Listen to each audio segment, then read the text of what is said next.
नमस्कार, आप देख रहे हैं हुंकार 24/7 और इस वक्त हम मौजूद हैं दिल्ली रजौरी काटन के टीएमए ऑफिस में। लोकसभा चुनाव चल रहे हैं और दिल्ली में 12 मई को लोकसभा चुनाव है। सभी कैंडिडेटों ने अपने अपने नॉमिनेशन भरने शुरू कर दिए हैं और हमारे साथ मौजूद हैं पश्चिमी दिल्ली से लोकसभा प्रत्याशी वैद्यनाथ शाह। इनसे हम बात करेंगे लोकसभा चुनावों को लेकर। हाँ सर, आज आपने यहाँ पे अपना नामांकन भरा है, थोड़ा बताइए दर्शकों के इसके लिए कुछ। देखिए, मेरा नाम वैद्यनाथ शाह हुआ, मैं प्रोफेशन से एडवोकेट हूँ जी। अब पश्चिमी दिल्ली से मैं नॉमिनेशन फाइल किया हूँ। हमारी पार्टी का नाम प्रॉपर्टीज ब्लॉक इंडिया है, जिसका कहना है कि नैतिकवानों का ही शासन होना चाहिए। हमारी जो पार्टी है नैतिकवानों का शासन होना चाहिए, अराजनीतिक विकल्प है। अब तक जो देश में 70-72 सालों से सत्ताएँ बदली गई है, सरकारें बदल जाती है, व्यवस्था जो को तो यही है।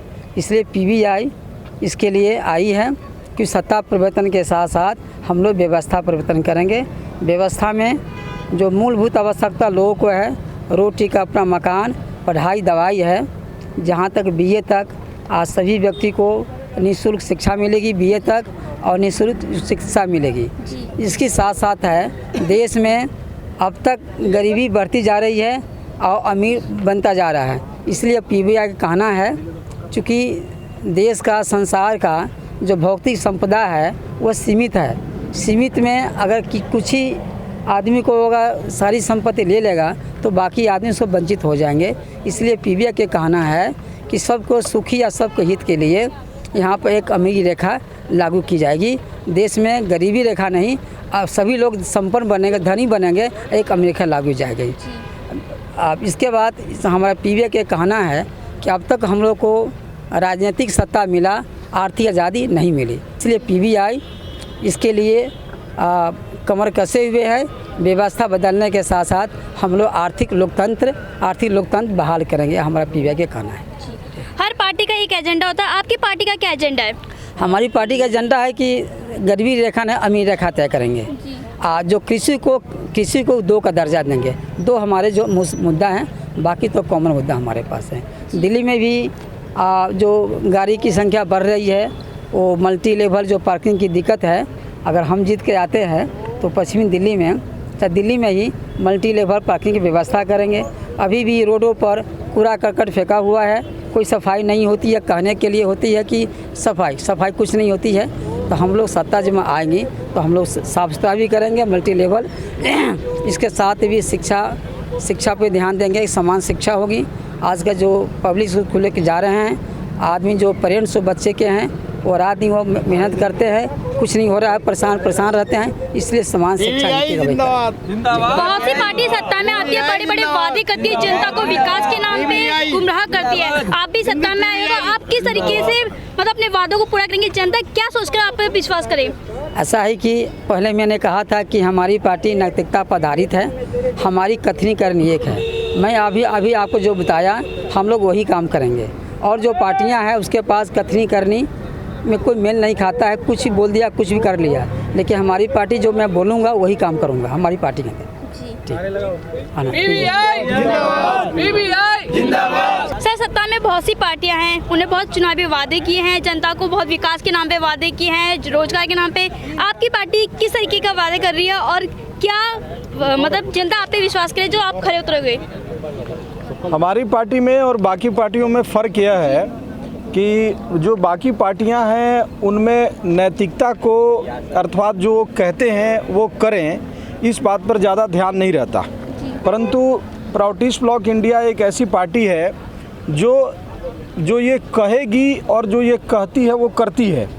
सबसे बड़ी बात यह है कि जो पार्टी सत्ता में आ जाती है अथवा जो लोग पद पर पहुंच जाते हैं, वो पद पर बने रहने के लिए किसी न किसी प्रकार के छल और प्रपंच रच करके उस पद को बरकरार रखने की कोशिश करते हैं। हमारी पार्टी इन सभी चीज़ों से बिल्कुल अलग है। हम लोग ये चाहते हैं कि जो लोग नैतिकवान लोग हैं, जो लोग अच्छे लोग हैं, जिनका एक प्रूव्ड क्रेडेंशियल है, जिनके बारे में कोई दो मत नहीं है कि ये आदमी बुरा है या अच्छा है, ऐसे लोग ही राजनीति में आने चाहिए। हम इस तरह के कानून देश में लाना चाहते हैं कि जिन लोगों के कथनी और करनी में कोई भी अंतर ज़िंदगी में पाया गया हो, अथवा किसी भी उनके फील्ड में जिसमें वो काम करते हैं, अगर उनके कथनी और करने में फ़र्क है तो उनको चुनाव लड़ने की इजाज़त ही नहीं मिलनी चाहिए। और अभी जो भी लड़ाई है वो सिर्फ चोरों के बीच लड़ाई चल रही है, अर्थात एक चोर जो बड़ा चोर है वो छोटे चोर को कहता है कि ये मेरे से बड़ा है, और छोटा वाला चोर अपने से दूसरे वाले चोर को कहता है कि ये मेरे से बड़ा है। और इस लड़ाई में जनता दिग्भ्रमित है, लोग समझ नहीं पाते हैं कि इसमें से कौन अच्छा है। हमारी पार्टी ये चाहती है कि एकदम स्वच्छ छवि के लोग आएँ, ताकि जो राजनीति है वो स्वच्छ लोगों की राजनीति हो सके, नहीं तो ऐसे ही गंदे लोगों की राजनीति होगी। और उससे भी बड़ी बात यह है कि जो देश में भावनात्मक मुद्दे हैं उनको भड़का करके समय समय पर कभी हिंदू मुसलमान का दंगा, कभी सिख और हिंदू का दंगा, कभी विभिन्न प्रकार के मंदिर और मस्जिद के दंगे को भड़का के, अर्थात जो मुख्य मुद्दे हैं, मुख्य मुद्दा है आर्थिक लोकतंत्र। जो लोग हैं उनके पास में क्रय शक्ति युक्त रोजगार नहीं है। अगर हमारी तनख्वाह साल में 10,000 रुपये हो गई है तो मेरी जो आवश्यकता है वो 15,000 रुपये हो गई है। हम उस 10,000 में अपनी ज़िंदगी के सामान खरीद के अपनी ज़िंदगी को चलाने में असमर्थ होते हैं। तो इसलिए हमारी पार्टी ये चाहती है कि क्रय शक्ति युक्त तनख्वाह हर व्यक्ति को मिलना चाहिए, और जो जितने भी देश में जो संसाधन है उनका ठीक से उनका वितरण में उनका प्रयोग होना चाहिए। कोऑपरेटिव के माध्यम से हर क्षेत्र में लोगों के बीच में रोज़गार दिया जाना चाहिए। लोगों को आवश्यकता की जो चीज़ें हैं वो मुहैया कराई जानी चाहिए। तो ये सारी चीज़ें हम लोगों की डिमांड में है। उसके अलावा जो सबसे प्रमुख डिमांड है वो है कि जो किसान मर रहा है हमारे देश में हर राज्यों में, उसमें अगर हम कृषि को उद्योग का दर्जा दें, जहां से वो लोग बैंक से लोन ले सकें, अपने उत्पादों का उचित दाम तय कर सकें, और उस दाम के आधार पर जैसे कि एक इंडस्ट्रियलिस्ट अपने पैकेजिंग करके उसके ऊपर MRP लिखता है और तब उसको बेचता है, उसमें उसका लागत और मुनाफा दोनों होता है, उसी तरह से किसान को भी ये आज़ादी होनी चाहिए। जब तक ये आज़ादी नहीं होगी तब तक किसानों की हालत सुधरने वाली नहीं है। ये हमारी PBI की डिमांड है। हाँ सर, जैसा कि आप ही की पार्टी के जो कार्यकर्ता हैं जो भी है उन्होंने ये कहा है कि आपकी पार्टी कथनी और करनी, जो भी नेता हो चाहे कोई भी विधायक सांसद जिसकी बात करें, सब सत्ता में आते हैं वो यही कहता है कि हम करनी और कथनी, लेकिन जीतने के बाद वो सभी वादे भूल जाते हैं। तो आप किस तरीके से जनता के हित में काम करेंगे? हम इस तरह से करेंगे कि जो अभी तक तो सबों का अनुभव यही है कि सत्ता में जाने के बाद लोग अपने वादों से मुकर जाते हैं। ऐसी स्थिति होने पर हम इंतज़ार नहीं करेंगे कि वो रिज़ाइन करे या कोर्ट से द्वारा उसके खिलाफ डिस्क्वालिफिकेशन की दरखास्त दिए जाएं। पार्टी खुद ही ऐसे MLA या MP को वापस ले लेगी। इस तरह का जन दबाव उसके ऊपर दिया जाएगा जिससे कि वो आगे चल नहीं सके, क्योंकि जो अपने वादे से मुकर गया वो हमारा प्रतिनिधि होने के योग्य नहीं है। और दूसरी सबसे बड़ी बात है कि इस पार्टी की बुनियाद ही इस बात पर है, जो कई लोगों ने मुझे कहा और पार्टियों के लोगों ने भी, कि ये नैतिकता की बात कहीं नहीं होती है। सब जगह होता है कि किसी तरह चुनाव जीतना है, किसी तरह पैसा इंतजाम करना है, और यहाँ पर शुरुआत से ही ये बात है कि कथनी और करनी एक होनी चाहिए। और आज की राजनीति में सबका कहना है कि कथनी करनी एक करके आज राजनीति नहीं चल सकती है।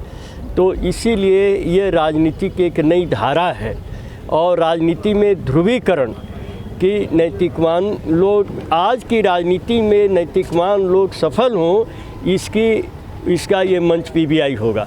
इस चीज़ को हमें साबित करना है। जब हम बोलते हैं कि नैतिकता की जाए, धर्म की जाए, तो क्यों नैतिकवान आदमी सफल नहीं हो सकता है। तो इसीलिए ये धारा ही हम ऐसी बना रहे हैं कि जो अनैतिक हो जाएगा वो इस पार्टी में टिक नहीं सकता है। ये पार्टी न उसको समर्थन करेगी, न उसको सफलता प्राप्त करने में कोई सहयोग देगी, और सफल होने के बाद नैतिक होता है फिर भी ये दबाव बना रहेगा पार्टी का, जिससे कि वो आदमी फिसल नहीं जाए और हमेशा ठीक ठाक रहे। इसीलिए ये ज़रूर अपने वादे को पूरा करेगी, भारतवर्ष में एक नई राजनीतिक संस्कृति की शुरुआत करेगी, और किसी भी पार्टी के पास वो एजेंडा नहीं है जो हमारे पास है।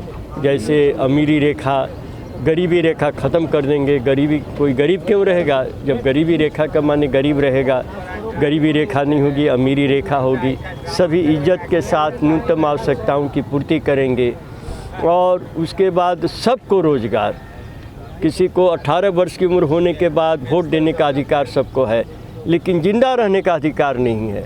कोई आदमी भूख से मर जाए, ये धूप में लू में कोई आदमी मर जाए, कोई ठंडे से छिटू के मर जाए, लेकिन कोई केस किसी पर केस नहीं हो सकता है। मनुष्य के जीवन की कीमत आज नहीं है। तो ये राइट टू एग्जिस्ट कि जीने का अधिकार ये पीवीआई सबको देगा, संवैधानिक रूप से देगा। अभी संवैधानिक रूप से ये अधिकार उनको को प्राप्त नहीं है और इसका माध्यम होगा क्रय शक्ति सहित रोजगार दे करके। ये नहीं कि घर बैठे हुए 10,000 20,000 रुपया आ गया, उसको ऐसा काम दिया जाएगा कि महीने भर परिवार को इज्जत के साथ, गरिमा के साथ वो भरण पोषण कर सके। इसके लिए पर्याप्त उसको क्रय शक्ति सहित रोजगार की व्यवस्था रहेगी और हर व्यक्ति को रहेगी। और अंत में ये मैं कहूँगा कि आज जितनी समस्याएं हैं, आर्थिक हो, सामाजिक हो, सांस्कृतिक हो, स्वास्थ्य की हो, उन सबों को मिटाने के लिए किसी के पास एक कहिए कि सामग्रिक, एक कम्प्रिहेंसिव आउटलुक नहीं है। और पीवीआई प्राउडिस्ट ब्लॉक इंडिया एक सामाजिक, आर्थिक, राजनीतिक दर्शन प्राउड पर आधारित पार्टी है। इस दर्शन में हर समस्याओं की मीमांसा की गई है और उनका व्यवहारिक समाधान दिया गया है। और आज जितनी ही पार्टियां हैं वो केवल सत्ता के लोभ से चुनाव में उतरती हैं। चुनाव और राजनीति आज व्यवसाय बन गया है कि 5 करोड़ लगाओ और 50 करोड़ बनाओ। तो ये राजनीति को व्यवसाय ख़त्म करके कानून बना करके पीवीआई राजनीति में उन्हीं लोगों के प्रवेश की अनुमति देगी जो नैतिकवान होंगे, जिनका सामाजिक और व्यक्तिगत जीवन स्वच्छ और पवित्र होगा। इसीलिए ये राजनीति बिल्कुल एक नई धारा ही पलट देगी, जिससे कि किसी भी तरह की जो आज हम समस्याएं देखते हैं वो समस्याएं नहीं रहेंगी। आपने देखा कि हमने पश्चिमी दिल्ली के कैंडिडेट बद्रीनाथ शाह से हमने बात करी यहाँ पे लोकसभा चुनाव को लेकर। उनका यही कहना है कि हम सत्ता में आए, जो हम वादे कर रहे हैं हम उन पे खरे उतरेंगे। आज तक जो भी पार्टी सत्ता में आई है उन्होंने सिर्फ वादे किए हैं, जनता को गुमराह किया है विकास के नाम पर और अपने वादों पे खरे नहीं उतरे हैं। फिलहाल आप बने रहे हुंकार 24/7 के साथ। मैं रेनू चौहान, धन्यवाद।